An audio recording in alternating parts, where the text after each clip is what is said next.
Bem-vinda e bem-vindo a mais um episódio das plenárias comentadas do IBRAcast. Nessa série de podcasts do IBRAC, destacamos os principais pontos dos julgados do Tribunal do CAD, indicando tendências da jurisprudência para quem quer estar antenado com o que tem de mais recente na área concorrencial.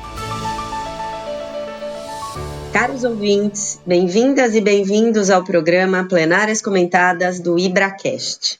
A plenária comentada de hoje trata da 244ª Sessão Ordinária de Julgamento do CAD, realizada em 19 de março de 2025. Esta foi a terceira sessão de julgamento do ano de 2025. Dentre os informes iniciais anunciados, destacamos a divulgação do primeiro documento de trabalho do Departamento de Estudos Econômicos desse ano, que se trata da mensuração dos benefícios esperados da atuação do CAD em 2024. Também teve o destaque da realização do evento internacional, o workshop de condutas unilaterais da ICN, International Competition Network, que foi realizado e recepcionado pelo CAD na cidade do Rio de Janeiro. O terceiro aviso que vale destacar é que está disponível no site do CAD já o circuito deliberativo virtual para as decisões virtuais do Tribunal do CAD. Iniciativa bem importante, alinhada aí com outros tribunais brasileiros. Eu sou Flávia Chiquito, diretora de Relações Institucionais do IBRAC, e gostaria de cumprimentar o meu colega Alessandro Giacalha, coordenador das plenárias comentadas do IBRAcast. Oi, Flávia, é bom estar de volta aqui, ainda mais com um convidado tão importante, tão especial. Obrigada, Alessandro. Pois é, hoje temos um convidado super especial para participar do nosso programa. Estamos aqui com Gilvandro Vasconcelos Coelho de Araújo. Ele é sócio de Carneiro Advogados. Ele foi diretor de soluções jurídicas e administrativas da Empresa Brasileira de Infraestrutura Aeroportuária, a Infraero, participando de um período marcado pela concessão de diversos aeroportos à iniciativa privada. Antes disso, ele teve uma extensa atuação no CAD, onde exerceu os cargos de presidente interino, conselheiro e procurador-geral. Ele tem formação em ciências jurídicas pela Universidade Católica de Pernambuco, a Unicap. Ele estudou na França, onde realizou doutorado em Direito pela Universidade Panthéon-Assas, e obteve diploma de estudos aprofundados pela Universidade de Montpellier. Também é pós-graduado em Direito da Concorrência pela Fundação Getúlio Vargas. Gilvandro, muito bem-vindo aqui ao nosso programa, obrigada por topar conversar conosco e fazer parte aqui desse programa que é um bate-papo sobre o que acontece nas sessões de julgamento. Estamos felizes com a sua participação.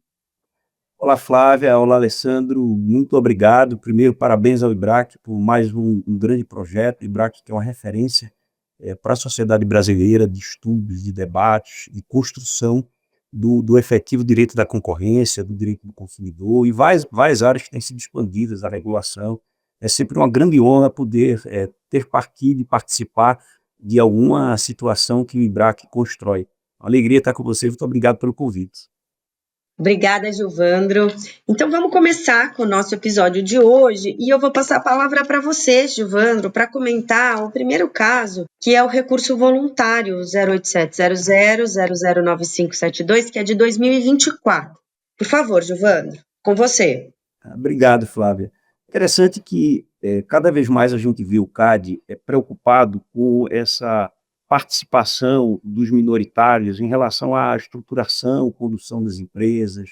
Isso se dá não só no operacional, mas também até mesmo para as notificações. Então, a gente já viu recentemente um debate trazido à tona de que forma essa participação dos minoritários, os poderes contidos da sua participação, eles são elementos para uma notificação.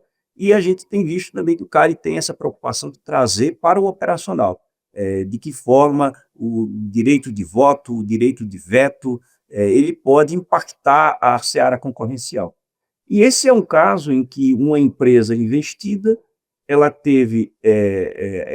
se sensibilizou que aparentemente um dos seus sócios poderia estar atravancando, impedindo a sua evolução empresarial e requereu, junto à Superintendência Geral, que houvesse uma intervenção dos direitos políticos desses minoritários para que eles não, de certa forma, atravancassem o funcionamento da empresa. Foi concedida uma medida preventiva, num condão de fato, diminuir ou até mesmo impedir a participação desse sócio minoritário, e isso desafiou um recurso voluntário. O recurso voluntário era exatamente no sentido de trazer ao tribunal se era sim possível essa intervenção do antitrust em relação a poderes de sócios minoritários e até mesmo qual é a magnitude dessa decisão. E acho que é interessante a gente avaliar esse caso, porque, primeiro, que ele mostra o empoderamento do tribunal nessas decisões tomadas pela superintendência. A gente vê também que houve uma formação de uma maioria mais consolidada, que parece ser mais uma tendência no CAD, que antes oscilou um pouco com formações, com decisões mais apertadas ali em relação a alguns casos específicos. E nesse caso houve uma formação de uma maioria mais robusta sobre a decisão a ser tomada. E o que nos interessa eu acho que a gente poderia destacar 3 aspectos bem relevantes dessa decisão. O primeiro é a afirmação do CAD da sua competência em relação à atuação dos minoritários em empresas. Isso ficou latente porque a decisão da superintendência de esterilizar esses direitos de participação do minoritário não foi mantida, essa decisão não foi mantida, mas o tribunal ainda assim entendeu que poderia trazer um veto para alguns projetos específicos que o sócio minoritário, considerando a sua estrutura de empresa, era um minoritário que se discutia que ele poderia ser um concorrente da empresa nacional no exterior, e isso poderia estar, sim, trazendo prejuízo para o funcionamento da empresa. Então, ao mesmo tempo em que se diminuiu a amplitude da restrição do minoritário, houve, sim, a confirmação de que pode haver a restrição da plenitude da capacidade societária, daquela participação ordinariamente concedida através da estrutura das cotas.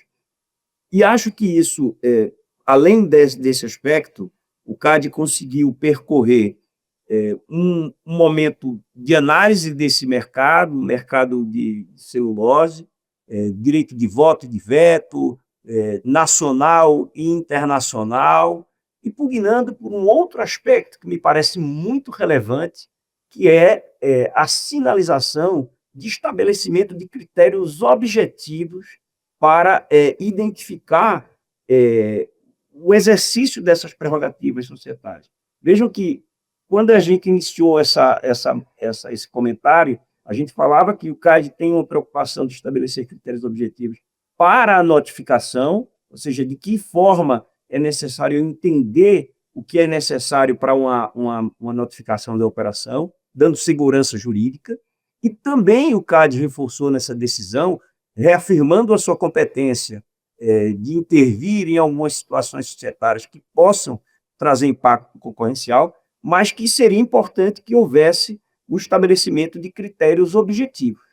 Em suma, a gente tem uma decisão em que o CAD reafirma a sua competência de atuação em estruturas societárias que possam impactar o mercado, seja ele de forma parcial ou integral, com esterilização ou mitigação dos poderes de um determinado sócio minoritário. O CAD, por outro lado, fala de critérios objetivos e sinaliza de uma forma mais firme, através da formação de uma composição majoritária robusta, qual é o seu entendimento sobre a matéria. Então, é um caso muito interessante, não só pela dimensão das partes, a dimensão que envolve um caso com uma amplitude para além da estrutura concorrencial, mas, sobretudo, pelas mensagens de direito da concorrência que o CAD traz para esse tema. Extremamente interessante, é algo que vai suscitar aí análise e estudo de todos os componentes aí do mundo da concorrência. Obrigada, Gilvandro. De fato, esse é um caso super interessante, né? Principalmente aí mostrando a independência, né, do órgão de instrução, a superintendência e a independência do tribunal. Então, de fato, um caso muito interessante. Eu passo agora para o próximo item da pauta, que é um processo administrativo envolvendo a análise de uma conduta de cartel em licitação no âmbito da Operação Lava Jato. Esse caso envolve a construção da usina hidrelétrica de Belo Monte. Caso bastante importante, que tem consórcio entre empresas, e é um caso, o segundo caso, acredito, que está sendo julgado pelo Tribunal do CAD, daquele conjunto de casos envolvendo a Operação Lava Jato. Tem também um caso que está no tribunal, que é o da Petrobras, mas que ele está suspenso por decisão judicial. Então, eu acredito que esse seja o segundo caso julgado. A decisão dele é bastante interessante, até divergente do caso anterior, que é o caso do PAC Favelas, em que teve condenação. Esse caso, diferentemente, não teve condenação, né? Eu gostaria de ressaltar aqui o quão fundamentado é o voto do conselheiro Vitor. Ele é muito detalhado em questões processuais, inclusive tendo um papel aí do tribunal complementar a instrução, porque nesse caso teve aí diligências complementares, o processo foi devolvido à Superintendência Geral do CAD para que fosse sanado alguns vícios, principalmente de acesso aos autos aos representados. Então, é um caso bastante detalhado, né? Inclusive, essas diligências complementares foram suscitadas também pelos órgãos pareceristas, Ministério Público Federal e Procuradoria do CAD. Então, é um caso bastante robusto em termos processuais. Teve apenas uma preliminar acatada integralmente, que foi de uma pessoa física alegando prescrição da pretensão punitiva. Embora ela tenha alegado uma prescrição quinquenal nesse caso, o conselheiro Vitor ele ressaltou de forma enfática que o tribunal, o CAD, a questão da prescrição é pacífica. Então, independente de ter processo criminal em curso, a prescrição aplicável, o prazo prescricional é o de 12 anos e não de 5 anos. Então, nesse caso, ela foi caracterizada pela idade da pessoa física, que era acima de 70 anos, portanto, aplica-se a regra do direito penal, que é a prescrição de 12 anos, e que ela cai pela metade nessa hipótese, e então foi aplicado 6 anos e caracterizada a prescrição da pretensão punitiva a essa pessoa física. Em relação ao mérito, teve uma análise muito extensa em relação ao padrão probatório, tá? Segundo o conselheiro, não há provas suficientes para comprovar a prática de cartel em licitação. Ele também referencia aquele caso das teles que fala sobre a licitude e a ilicitude de consórcios, né? Então, é um caso que é referência do tribunal e que estabeleceu aí essa regra, definiu, né, de uma forma mais clara o que configura ou não um consórcio ilícito. Ele também fala da insuficiência de provas, justamente porque as provas que constam do acordo de leniência são provas que foram produzidas unilateralmente e que envolvem compromissos de agenda, de Outlook, controle de acesso aos edifícios, e que tudo isso, e ele menciona o próprio guia de leniência, que não é suficiente para a condenação. Aqui é rememorado e relembrado que o acordo de leniência ele é um meio de prova, e aí ele traz novamente a regra de corroboração, que é uma regra emprestada do direito penal e que vem recentemente sendo aplicada pelo Tribunal do CAD e que envolve 3 critérios cumulativos. O primeiro deles é a conformidade da prova com o relato do colaborador. O segundo é a independência da prova, demonstrando externalidade. E o terceiro critério é a relevância para um ponto controverso da investigação. Então, ele traz novamente o princípio da corroboração, ele traz também alguns precedentes da Comissão Europeia e principalmente algumas diretrizes sobre o padrão de prova, principalmente quando ela decorre de acordos de leniência. Ele também traz uma série de questões concretas desse caso no sentido de que não teve uma troca de informações concorrencialmente sensíveis nesse caso, né, pela especificidade do consórcio ali que foi formado. Ele também não fala que teve supressão de propostas, conforme foi alegado pelos lenientes. Então, ele analisa de forma profunda as características concretas desse caso para descaracterizar o cartel em licitação, né, todos aqueles pré-requisitos que existem ali para a configuração desse tipo de infração. E ele entende que esse caso não foi um caso de condenação, né, ele determina o arquivamento do processo por insuficiência probatória, mas ele ressalta que o arquivamento ele não prejudica a homologação do acordo de leniência, até considerando a natureza jurídica dúplice do acordo como ferramenta de abreviação das investigações e meio de obtenção de prova. Então, ele entende que não cabe imputar ao colaborador a obrigação de resultado concreto de condenação. Isso também foi alegado no caso de PAC Favelas, no voto do presidente Alexandre Cordeiro. Então, ele vota pelo arquivamento integral do feito em relação aos representados, não signatários do acordo de leniência, por suficiência de prova, e pela extinção da ação punitiva da administração em relação aos signatários por cumprimento integral do acordo de leniência. Esse foi um caso que foi seguido integralmente pelos conselheiros que estavam aptos a votar. O conselheiro Diogo Thompson e o presidente estavam impedidos, se declararam impedidos, e teve também um voto vogal do conselheiro Carlos Jacques ali, parabenizando o conselheiro relator pelo voto bem detalhado, bem elaborado, e ele também faz questão de destacar a importância do princípio da corroboração, o princípio que foi alegado aí, tanto nesse caso como no caso dos hidrômetros, né? E ele rememorou esse princípio que fala que a prova deve apresentar conformidade, isto é, coerência com o narrado pelo colaborador signatário do acordo de leniência.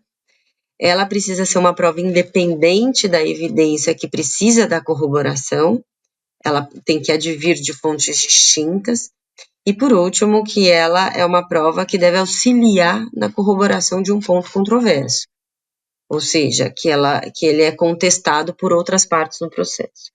Então, ele também faz questão de frisar, reiterar, né, o princípio da corroboração e concorda integralmente com o voto do conselheiro relator. Então, esse é o caso. Obrigado, Flávia. Hoje eu vou comentar 2 casos interessantes julgados recentemente pelo Tribunal do CAD. O primeiro caso envolve embargo de declaração contra a decisão no processo administrativo de final número 3528 de 2016, relatado pelo conselheiro Carlos Jacques.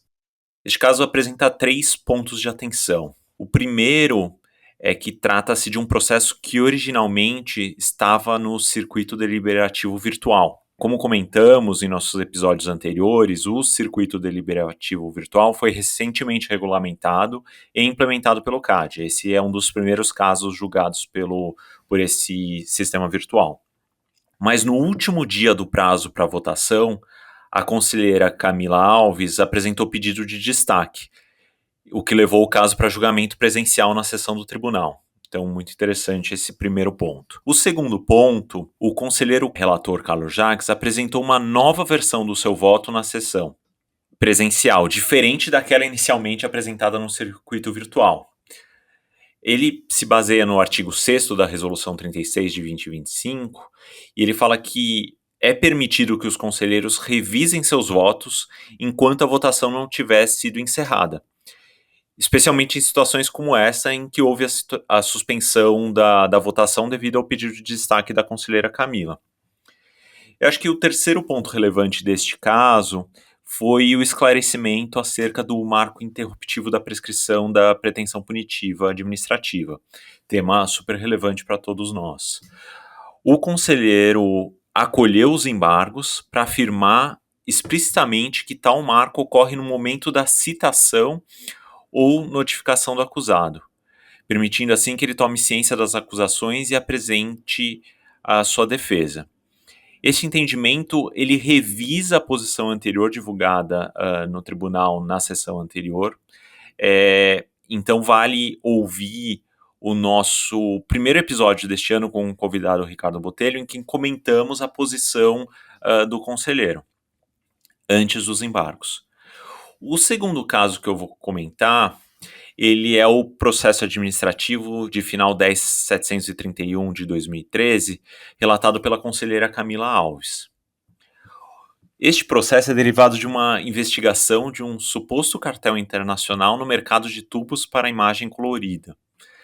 É um cartel que encerrou em 2007 para produtos de televisão que nem existem mais, e ele foi julgado apenas neste ano. Aqui eu destaco 2 pontos importantes. Primeiro, acerca da revelia. Todos os representados no processo administrativo foram declarados réveillon. Mas apesar da revelia dos representados e da lei concorrencial presumir confissão decorrente da ausência de defesa, o tribunal avaliou individualmente a responsabilidade de cada um dos representados. Inclusive absolveu parte deles por considerar que não havia provas suficientes para condenação. O segundo ponto e último, bastante relevante, é acerca da posição do Ministério Público Federal no caso. O MPF recomendou condenar 2 dos acusados sob o argumento de que, devido às suas posições hierárquicas superiores, eles deveriam responder pela conduta ilícita, mesmo sem evidências concretas da participação direta deles. E aqui eu abro aspas ao parecer do MPF. Ponderando a sua posição de mais alta hierarquia, ainda que se considerasse a improvável passividade do representado nesse cenário, tal passividade não poderia ser explicada por falhas de gestão ou de controle interno, mas pela autorização, ainda que implícita, conivência ou, no mínimo, negligência deliberada. Fecho aspas. Então o MPF recomendou a condenação desses 2 representados. Contudo, a conselheira Camila discordou dessa recomendação, votando pelo arquivamento, em linha com o posicionamento da Superintendência Geral e da Procuradoria-Geral do CAD. Para ela, os elementos de prova eram insuficientes para embasar uma condenação. Portanto, a absolvição é a decisão adequada pela ausência de provas robustas e diretas que comprovassem autoria e materialidade, especialmente pelo fato de a acusação se basear, em relação a essas 2 pessoas, apenas a provas indiretas, obtidas através de declarações em acordos de leniência ou TCCs. Eu acho que esses 2 casos trazem reflexões bastante importantes sobre como calcular a prescrição e sobre o rigor necessário para condenar indivíduos em processos administrativos antitrust. Era isso que eu queria comentar, e eu passo de novo a palavra ao Gilvandro para comentar o despacho 29 do inquérito administrativo final 4136 de 2020. Obrigado, Alessandro. Esse também, mais uma vez, é um caso extremamente interessante, é um caso que envolve o setor de plataformas digitais, agregadores de academia. Então, você tinha ali a utilização de cláusulas de exclusividade e paridade tarifária para restringir a competição no mercado. Essa foi o objeto da avaliação no CAD. E isso foi objeto de um TCC. O TCC é um instrumento extremamente efetivo de você dar uma antecipação da correção daquela estrutura de mercado e que o CAD tem utilizado com muito êxito, sem esperar todo um processo administrativo. A gente acabou de ver aqui um processo administrativo que passa muitos anos e a gente, às vezes, não tem efetividade depois da sanção. E o TCC, ele tenta endereçar de uma forma imediata isso. O relevante desse caso é que houve no bojo do cumprimento do TCC uma denúncia de que esse TCC estaria, primeiro, sendo descumprido e também, de certa forma, não sendo efetivo. Então, num primeiro momento, o TCC contemplou uma limitação de cláusulas de exclusividade. E a apuração feita após a denúncia é de que essas limitações não estariam sendo cumpridas, o que ensejou do CAD um conjunto de medidas extremamente interessante quando a gente sinaliza a lógica de cumprimento ou descumprimento do TCC. O primeiro foi que aquela admissibilidade de utilização de cláusulas de exclusividade, ainda que em uma certa quantidade, ela foi refutada.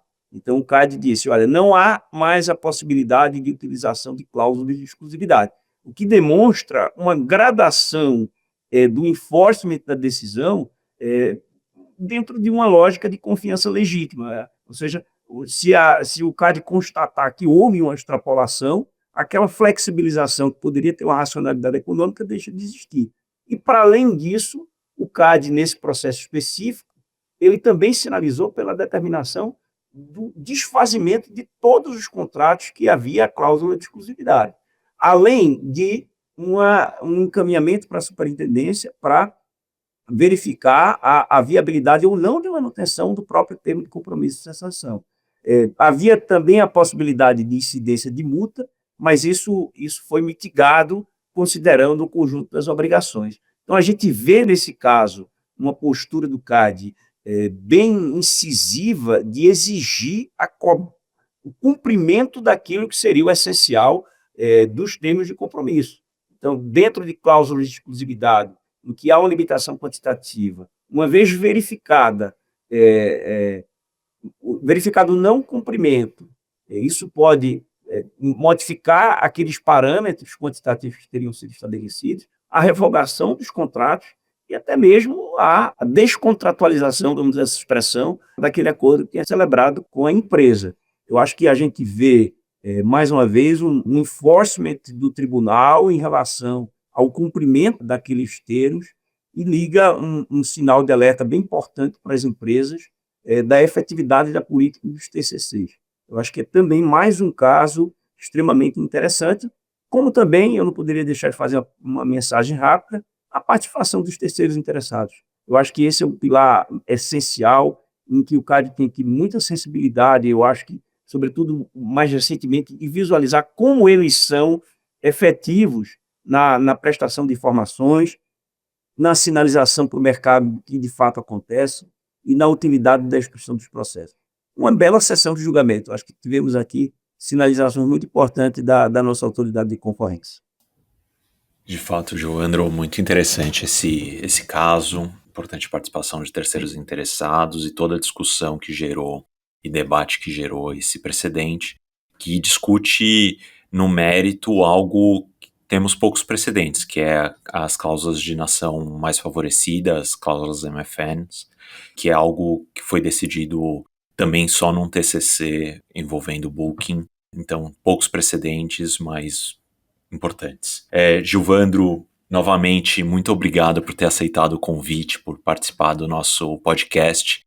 Eu tenho uma admiração incrível por você, desde minha participação no PINCAD em 2010, há 15 anos, quando você estava ainda na Procad. Eu tenho uma admiração muito, muito grande. A tua atuação de mais de década no CAD foi muito importante, sempre prezando pela legalidade, recepção dos advogados. Eu lembro muito bem que você recebia todos os advogados, ouvia, e isso é muito importante para a gente. Então, novamente, muito obrigado por ter aceitado. A todos, convido a continuarem participando do nosso podcast. Até a próxima. Obrigado, Alessandro. Obrigado, Flávia. Uma grande honra para mim ter participado desse evento. É um privilégio integrar um evento tão prestigioso e com pessoas tão notáveis, que eu também admiro bastante. Obrigado por nos acompanhar. Não perca o próximo episódio, seguindo o calendário das sessões de julgamento do Tribunal do CAD. Até breve.